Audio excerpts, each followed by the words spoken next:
As I was introduced earlier, I am Florence Loh. I'm a social worker. I do counseling or psychotherapy, depending on your choice of what you like to call what I do. Essentially, I do talk therapy. And thank you, Vanessa, for inviting me to speak with you tonight about grief.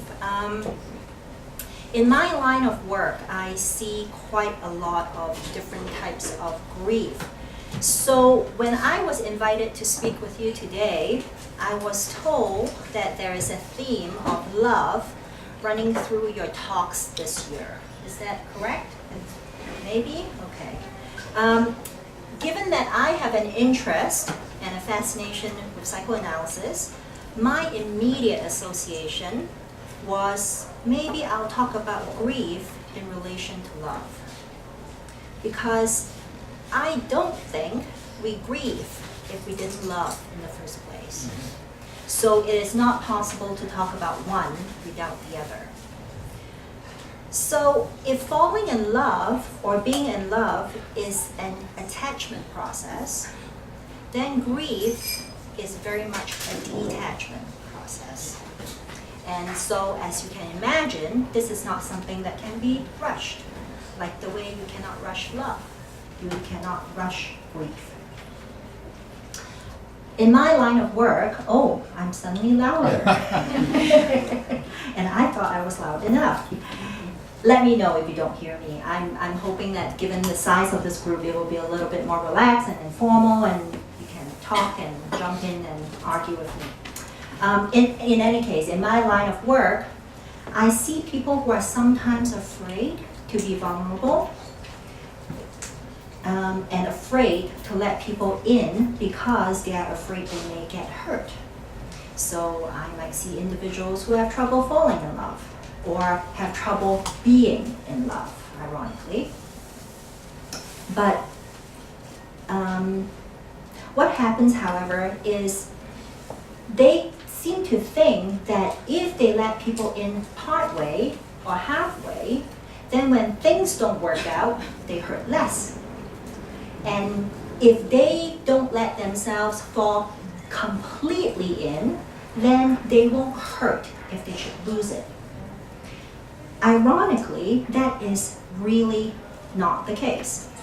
Because if you love, you are going to hurt, period.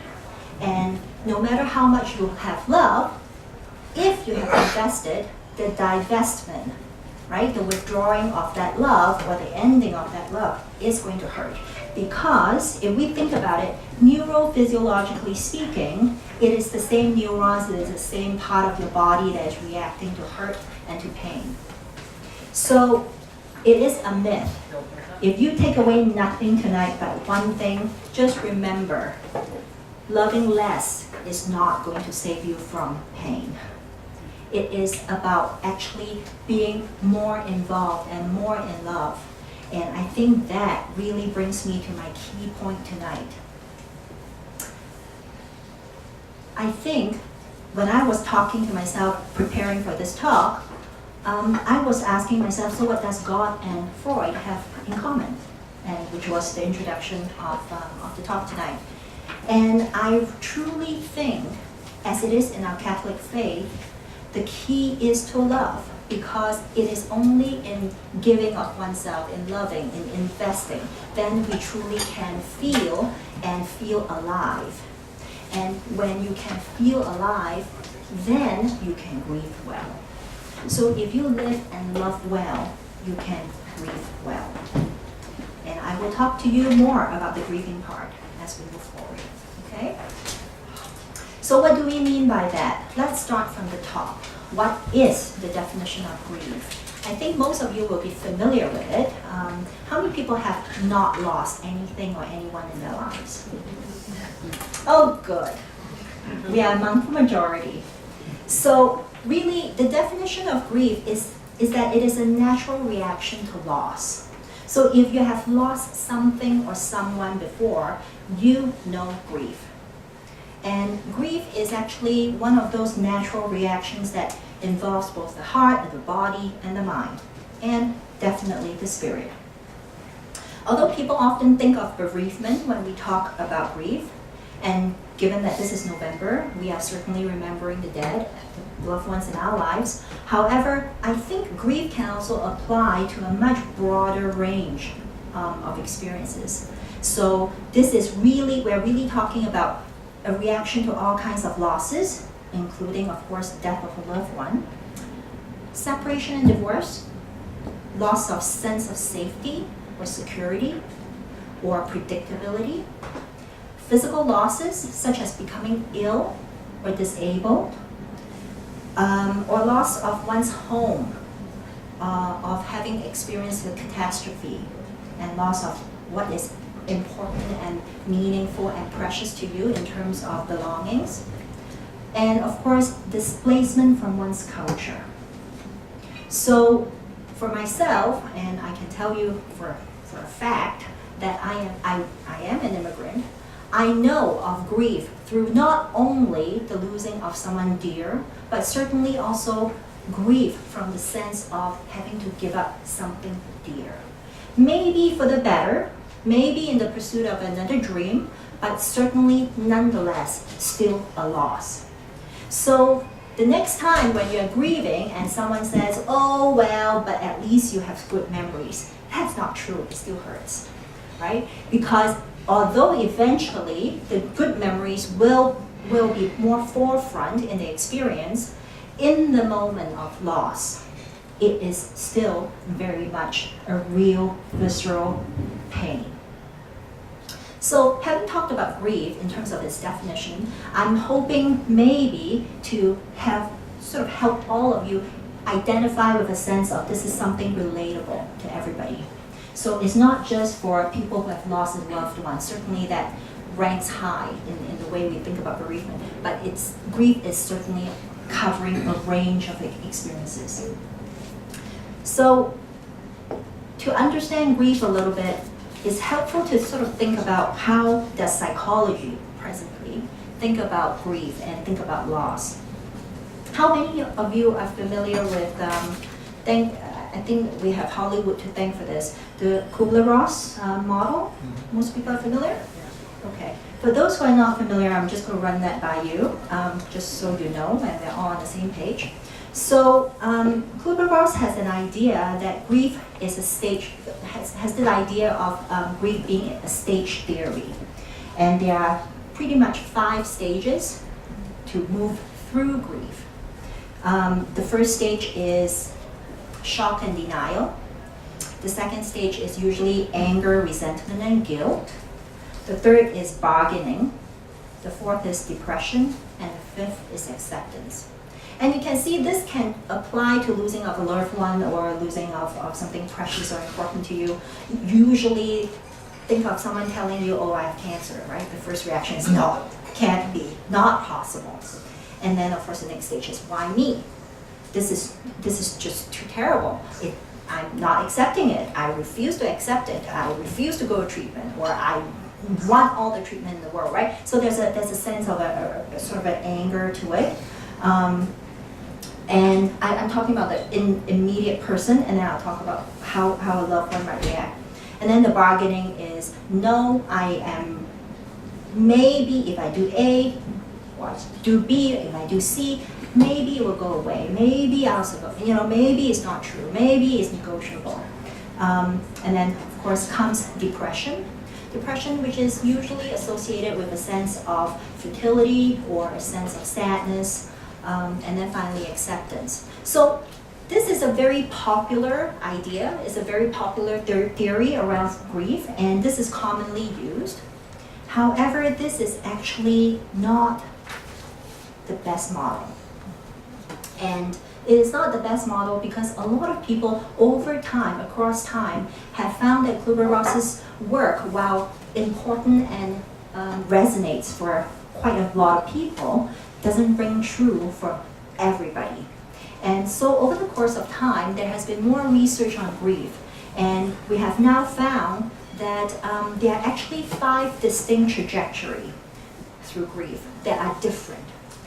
And the common, so these are the 5 different trajectories. You don't have to remember this. I'm used to lecturing in a university, so I make my students take notes. You do not have to take notes. Just take it in and let it wash over you, retain whatever is useful for you. Anyway, going back to my point. So research has shown, contemporary research has shown that instead of stages, which is sort of epicenter, moving from one to another, to another, to another, as if you move through all 5, then you are done. For those of you who has lost a loved one, you know you're not never ever really done. I think about my grandfather, whom I lost when I was quite young still, and when I was still quite young, and I still think about him, and I have just different thoughts about him over time, and the nature of the thinking and the feeling has changed, but I certainly still think of him. So going back to the 5 trajectories, the first one, most people have what we call common grief, and then they just recover. And so it's sort of, people do actually in time does heal. The second one is people have stable, low distress, and then they recover. And the third one is some people fall into some kind of a depression, and then they improve. And then the fourth type is people who fall into what we call chronic grief. Okay? And finally, the last one is people who, I believe, fall into chronic depression. So there are actually different trajectories. Not all grief is problematic. Where good old Freud was correct in many ways is that he said, you do not mess with common mourning. When you have lost someone, you are supposed to feel sad. You are supposed to feel your world has shattered. You are supposed to feel devastated. But for the most part, most people actually do move on and do recover. Not everyone becomes chronically grieved from having lost someone. So what distinguishes the trajectories, right? People who sort of have able to sort of move through and not sort of fall into a what we call chronic grief kind of situation, is often dependent on how high the dependency level is, right? So the person, if I depend on the deceased very much, after the deceased has passed on, I will suffer more distress. So that's understandable, right? So the level of dependency is hugely correlated to whether or not someone experiences distress. However, just because you experience distress still doesn't mean you have complex grief. I'll talk about complex grief in a moment. I'm just going to fast forward because this is, while it's extremely interesting to me theory, it is not interesting for most of you, I'm sure. However, you would have to sit through this one because I think some of it will make sense for you as I go along. So the two more contemporary way of thinking about grief is what we call a dual process model. And really what it means is that most people, after they have lost something or someone, oscillate between what we call a loss orientation and a restoration orientation. So if you think about yourself, if you have lost, say, a girlfriend, if you have lost, say, your home, you will probably go through periods of time where you are very emotional. So there's a lot of emotional processing. You will cry, you will need to talk about it, you will think about it, you will express it, and then you will talk some more, and then you will cry some more, and then maybe you'll laugh some, and then you will cry some more. So that is what we call the first part of the oscillation. That's the loss oscillation. And then the restoration oscillation is the part where you kind of go into a action kind of mode where you're getting on with the requirements and the demands of the external world post-loss. So you're sort of, if you think of losing a loved one, then you're busy with the funeral, you're trying to decide after the person is gone, do I move, do I not move, do I change a job, do I, etc. So you get preoccupied with the restoration of the equilibrium that gets lost when you lost something. Okay, so that's the dual process model. And that sort of goes back and forth and back and forth and back and forth until you're done. Okay, So instead of stage theory, we're talking about this oscillation. The other model, which is also more useful to think about grief because it's not steps and stages, is the idea of what we call task-based model. And there are really 4 key tasks to people who are moving through mourning. One is the accepting of the reality of the loss. Well, no surprises there. You kind of have to accept that, oh, geez, this is real, it's gone, it's finished, right? The end of the marriage, the death of a loved one. You have to accept that, yep, I get it now, I'm going to go home every night and he or she is not going to be there. The second part is to process the pain. This is that part where, once again, there's a lot of involving of talking and processing and telling people over and over and over again the questions, the stories, the what ifs, the if only. Okay? Or what was the process like? Say if someone was ill for a long time and you nursed someone for a long time and then they die, right? So there's the processing of that experience itself. The third piece is adjusting to the world with the permanent change in it. So now, first you accept, and then eventually you have to kind of accept that, you know what, I need to move, or I need to change a job, or I need to do something different. I can no longer stay in my PJs and stay in bed and eat ice cream. I can only do that for, I don't know, a week, because eventually you are going to feel sick, and you want to sort of accept, and you have to re-engage. And finally, to the fourth task is then you begin to make what we call enduring connections with the person who's no longer there, or with the thing that's no longer there. And that, by the way, is the meaning making. We have to all, because we are human beings, and this is unique to us. This is really unique to us in the sense that we are the only living organism that needs and have the capacity to make meaning. And this is crucial to grief and crucial to people being able to sort of reorganize themselves, reorganize their minds, reorganize their lives, and reorganize their feelings, which is to make meaning. And it is through ensuring that we will continue to have a connection with the person, particularly if we're talking about losing someone dear to us. It is in assuring that we continue to have a connection with this person, somehow spiritually, right, or emotionally, that we are actually able to re-engage with the world, and we are able to feel that we actually have not lost, although we physically have lost the person. Okay, so that's the task-based model, and these are the two more, I would say, the more contemporary, updated models. As you can tell, there is no time frame to it, there's no timeline to it, and it is not linear. It is not if you do one, you do the other, and then after you do the other, you do the third, and then you're fine. Really, with grief, what we are finding is it is a process that oscillates, or it is those things that when you're ready, you will engage and you will engage and you will engage more. So in that sense, it's like the seasons. You have to allow it to unfold. And it is also like the seasons where there's something cyclical about it. It will come back. It will come back. And each time it comes back, it will take on another layer of meaning. It will take on a different layer of feelings to it. Okay? So now let's talk about complex grief or complicated grieving. That's sort of in my trade, that's what we call it. And let's talk about how to recognize it and what it means. Because remember, I started with love. And complicated grieving has a lot to do with love. Are there people here who are familiar with John Bowlby? Bowlby's work? Some of you? Okay. So Bowlby is, I believe he was a psychoanalyst, but I think he's a psychiatrist or a doctor of some sort. Anyway, during the World Wars, what he did was he was working with a lot of the orphan babies who were left behind because the parents died during the World Wars.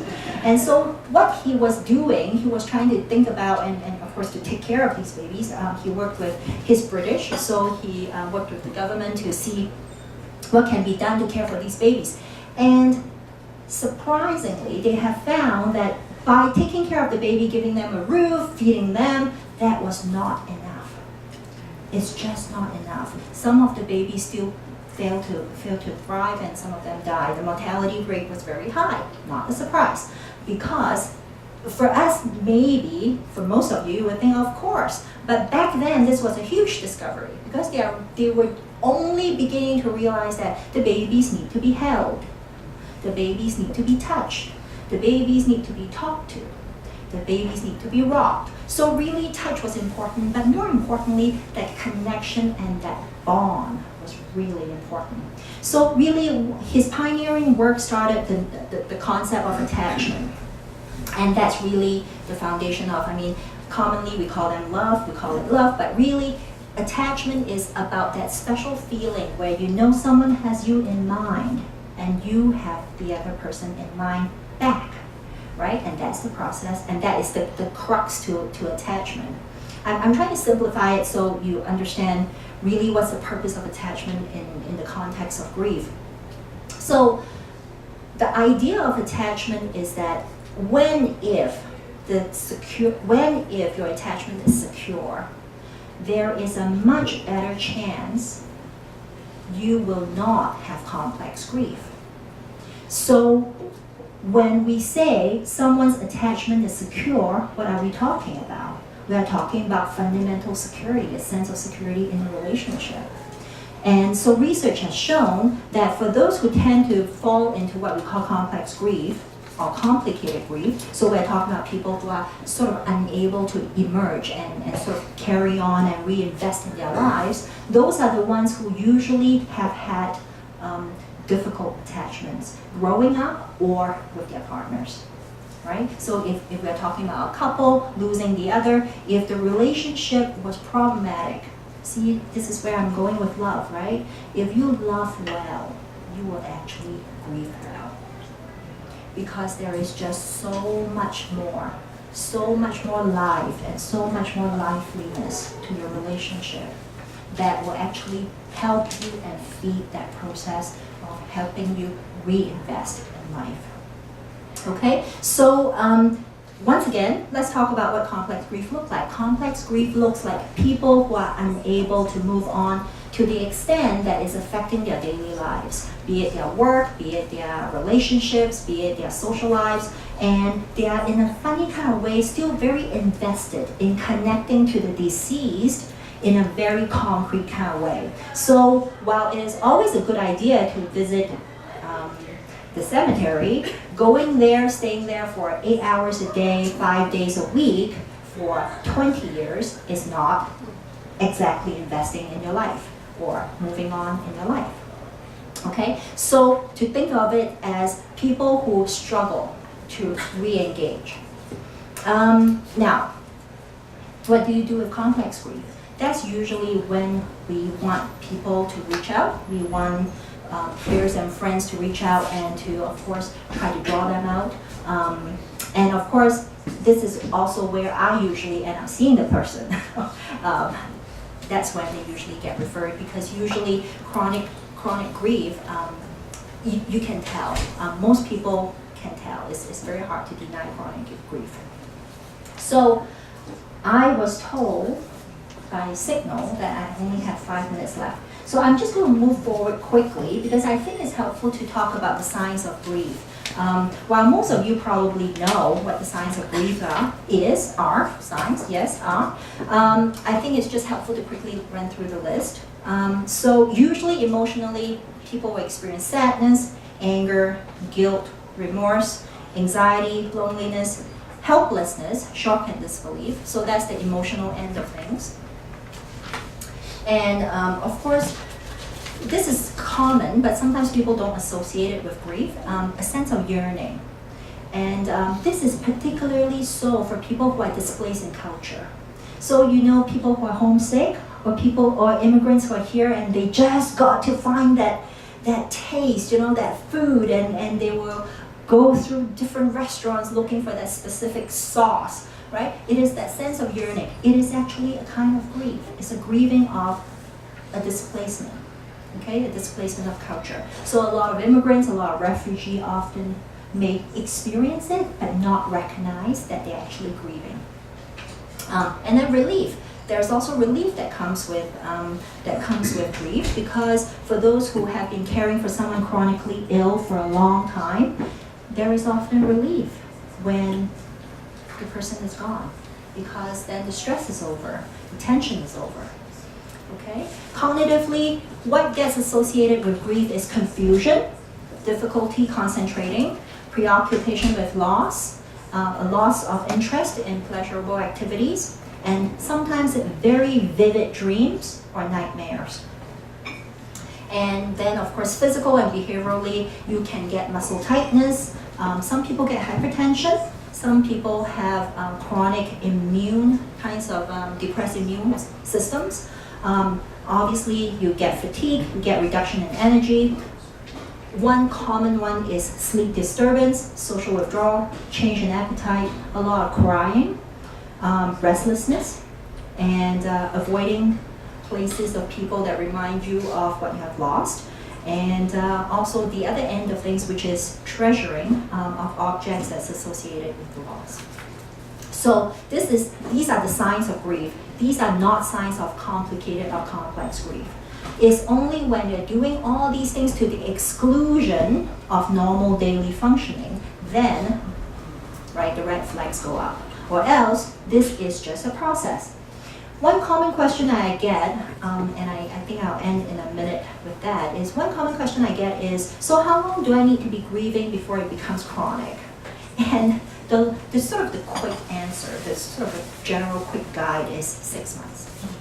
Okay? 6 months. So if you're moping around after your girlfriend dumped you or your boyfriend leaves for 6 months, that's okay.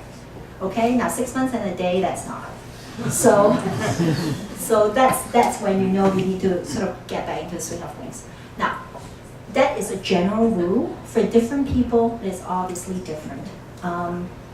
But I think the general rule is 6 months because usually there's a moving of seasons, the moving of time, and the more immediate things have been taken care of, and there's a settling of sort of the external circumstances, and usually a lot of the feelings have emerged and have at least gone through a few cycles or a few oscillations of being able to address and be talked about.